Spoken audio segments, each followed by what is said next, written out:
Inaugurata oggi pomeriggio alla presenza delle autorità cittadine del Vescovo Monsignor Mattiazzo, del Governatore del Veneto Luca Zaia, l'istituto pediatrico più grande d'Europa.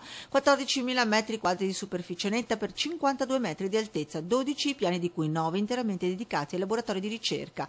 La torre della ricerca è destinata a diventare il fulcro dell'innovazione scientifica in materia medica. A 2 anni dalla posa della prima pietra, l'istituto oggi è pronto ad aprire ufficialmente le porte a medici e studiosi chiamati a trovare nuove cure per sconfiggere le molte malattie pediatriche. Però qua ce ne stanno 4,50.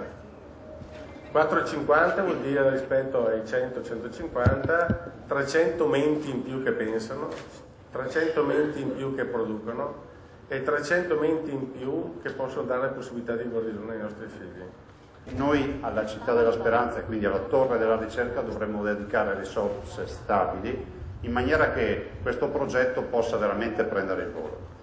Dall'altro devo dire che per noi si è conclusa la partita della dottoressa Capua e quindi, rispondendo direttamente a Franco Masello, dei ricercatori ce li hai già, ne arriveranno altri.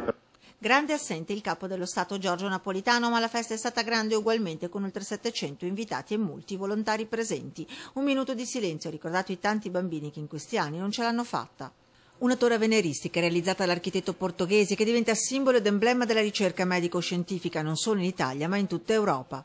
Questo movimento che voi vedete, questa instabilità se vogliamo, che poi si risolve invece attraverso la simmetria in un saldo equilibrio, tutto questo esprime proprio nello stesso tempo l'importanza della scienza come strumento di conoscenza, in questo caso strumento di guarigione, e anche l'ispirazione, direi, religiosa, che è un inno alla vita questo edificio.